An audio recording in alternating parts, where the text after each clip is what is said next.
Hey everyone, and welcome to the deep dive. Today we're diving into something pretty cool, actually. It's something one of you requested Taiwan's program for. Industry Talent Investment Program. Yeah, the shrew in Chinese. And for this deep dive, we've got something special. It's not a website, not some promotional material. Yep. We got our hands on the actual operational handbook. A proper manual, hundreds of pages. Yeah. Super detailed. Yeah, really dense stuff. Which is kind of what makes it so interesting, right? Absolutely. I mean, we're getting like a real behind-the-scenes look here. A granular view. Exactly how Taiwan's actually approaching this whole, workforce development thing. Fascinating stuff. I was skimming through it, and I mean, they got specifics for everything, like how long a course has to be, what kind of tech you can use. It's wild. Yeah, it gets into the weeds. So maybe let's zoom out for a sec. Big picture, what is this industry talent investment program all about? What's the goal here? Well, straight from the handbook, the program aims to upgrade the skills and knowledge of employed workers. So basically, To keep people competitive. right, enhance their competitiveness and adaptability. Right. They want to make sure Taiwan's workforce is ready for whatever's coming globally. I mean, in this economy, things are changing so fast. Which makes sense. Everything's so fast-paced these days. It is. And the handbook, it's interesting, like it really stresses how important it is to be consistent across, different parts of Taiwan. They don't want any variation. Yeah. They want this program implemented the exact same way, same quality, same fairness, wherever you are in Taiwan. So they've got a very standardized approach. Absolutely. Okay, so that's the why. Right. But who's actually making it happen? Who are the players involved in this whole thing? So the handbook lays out a pretty clear structure, 3 main tiers. You've got the Workforce Development Agency, the WDA. Okay. They're the top dog. They're calling the shots, setting the overall direction of the program. Big picture stuff. Right, exactly. And then we've got, like, the regional branches. Yep, they're the middlemen, kinda. They're bridging the gap between the WDA at the top and the folks on the ground. Making sure everything runs smoothly. That's it. They implement the program at the local level, make sure everything follows the guidelines from the WDA. Keeping everyone in check. Exactly. And then finally, the training units. So, like, the organizations that actually put on the courses, right? Yeah, and they really have their work cut out for them. Heck yeah. This handbook, it specifies every single responsibility, like from how they apply to how they report on their progress. It's crazy. So there's no room for messing around. None. It's all very clearly defined. Okay, so let's get into the details. I mean, this is where it gets really interesting, right? Yeah. I was especially curious about the courses themselves. Like, what can people actually take? Well, they're not just offering any random course. The handbook lists 5 main categories: international communication, digital skills. Then there's R&D and innovation, specialized technical skills, and finally, management. So you can really see what Taiwan's prioritizing here.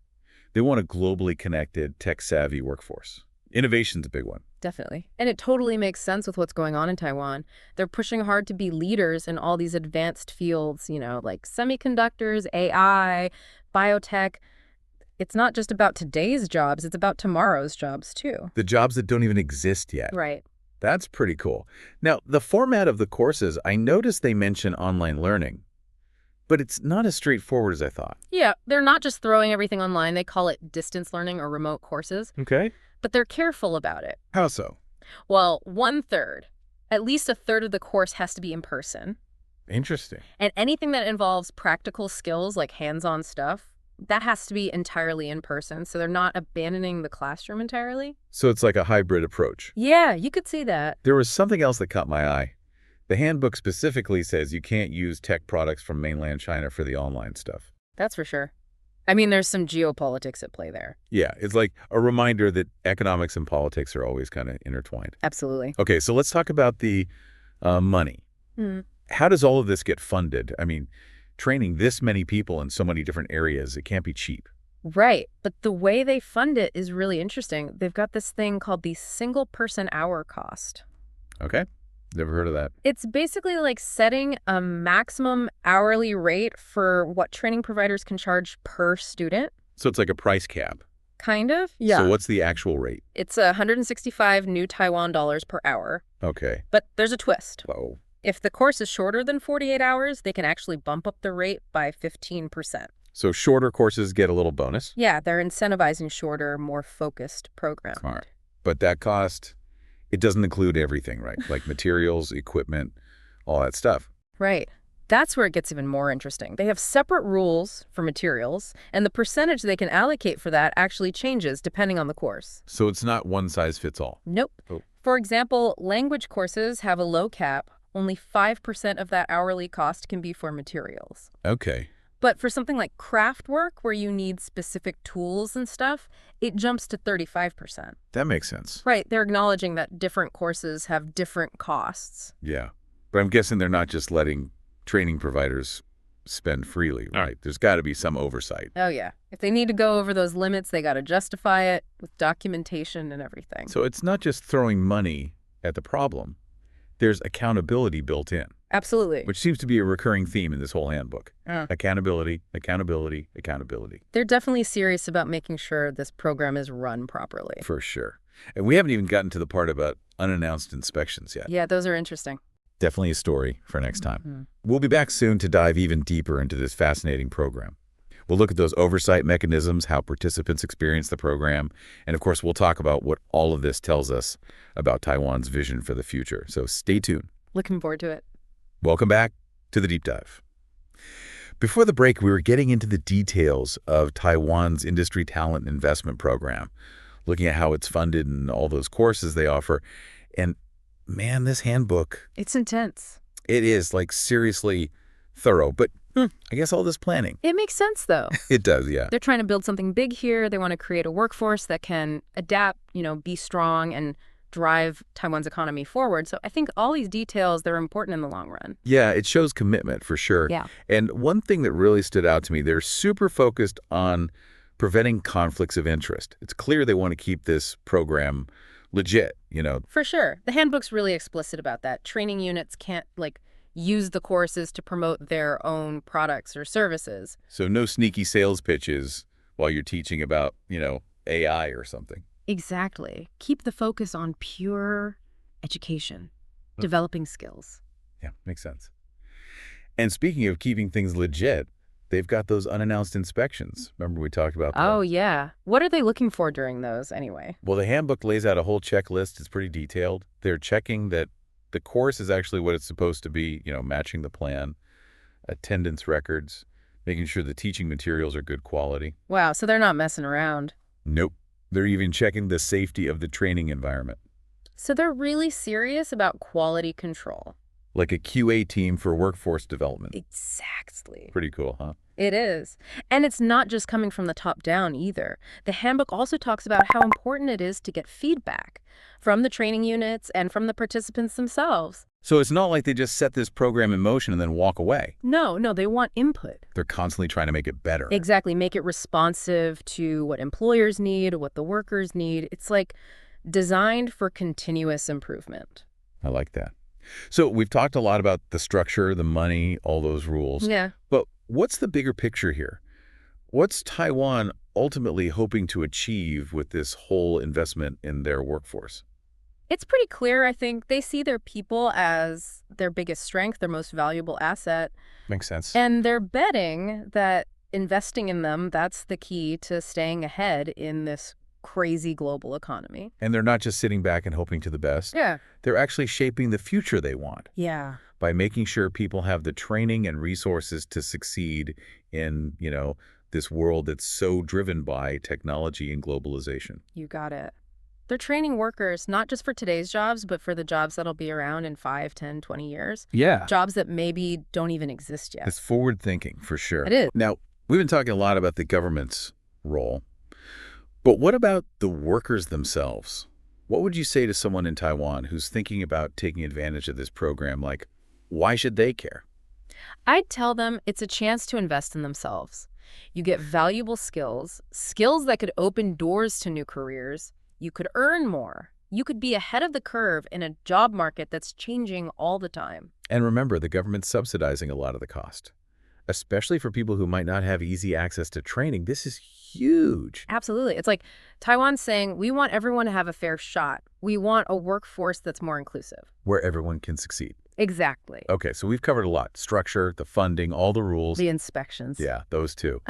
Did we miss anything? Any little gems hidden in the fine print of this handbook? there was one thing. It's actually about how training units should figure out what skills are needed in their region. Like a needs assessment. Yeah, like that. So they make sure they're offering the right training, stuff that people actually need. So they're not just offering random courses. It's got to be relevant to what's happening in the local economy. Right, stuff that actually leads to jobs. Exactly. Mm-hmm. And they even encourage these training units to team up with businesses, like directly, to create customized programs just for those companies. Yeah, that's a smart move. It is. It makes sure the training is really relevant Yeah. to the jobs that are actually out there. Mm-hmm. Plus, it gets businesses and the education sector working together. Which is always a good thing. Yeah, win-win for everyone. Totally. So we're seeing a program that's like not just well-funded and super organized, but also flexible. It can adapt to the economy as it changes, which is super important in today's world. For sure. That adaptability, that's what's going to keep Taiwan's workforce strong in the future. It's an impressive system. It is. And I think we've done a pretty good job breaking it down. I think so too. But now, let's zoom out again. What does this all mean for Taiwan's big vision for the future? We'll explore that in the final part of our deep dive. Stay with us. Welcome back to the deep dive. We spent this whole episode really digging into Taiwan's industry talent investment program. It's been fascinating to unpack all the details from this operational handbook. It's crazy in depth. It really is, but that's what makes it so impressive, right? They've really thought this through, every little detail. I mean, from the way they fund it to all those oversight procedures, it's clearly a long-term plan. They're in it for the long haul. Yeah, it feels strategic, not just some quick fix. So maybe let's step back, look at the big picture. What does this whole program tell us about the future Taiwan's trying to build for their workforce and for their economy as a whole? I think they're aiming high. They want to be a major player in the global economy, but not just any player. They want to be known for innovation, a hub for all that cutting-edge tech stuff. And they're doing that by investing in their people. I mean, the way they emphasize digital skills, R&D, even international communication, it says a lot about their vision for the future. Exactly. It's not just about reacting to what's happening now. It's about anticipating those skills that'll be essential, 5-10 years down the line. In a world that's changing so fast with technology and globalization and everything. And we can't forget the social side of it either. They're making sure this training is available to a lot of different people, including folks who might not normally have access. Yeah. So it's not just about economic growth, right? It's about fairness too. Absolutely. They want everyone to have a chance to succeed. They're trying to create a more just and equitable society where everyone can contribute and benefit from Taiwan's success. It's a pretty powerful idea. Yeah, it's not just smart economics, it's smart socially too. One thing that's really become clear throughout this whole deep dive is just how much detail and planning they've put into this. It's kind of mind-blowing. I know, right? It's like they've got guidelines for everything, from the actual curriculum to those financial controls, even those surprise inspections. They're not leaving anything to chance. It's not just setting up a program and then forgetting about it. They're constantly watching it, making sure it's working the way it should. And that level of commitment, it makes you think they see this program as a really important part of their long-term economic strategy. Oh, absolutely. It's a perfect example of how a government can step in, and actually shape the direction of a country by investing in their people. And they're not just training people for today's jobs. Yeah. They're giving them the skills to adapt, to thrive in a world where, let's be honest, the only thing that's certain is change. Right. I mean, think about it. The jobs of tomorrow might be completely different from what we see today. And this program, it's preparing them for that, for an uncertain but exciting future. Totally. So as we wrap up this whole deep dive, what would you say are the key takeaways? What makes Taiwan's approach so interesting? It's a few things. They're thinking strategically, they're planning carefully, and they're committed to being inclusive. Plus, they really seem to get it. They understand what's driving the future of work. I think other countries could learn a lot from what they're doing here. For sure.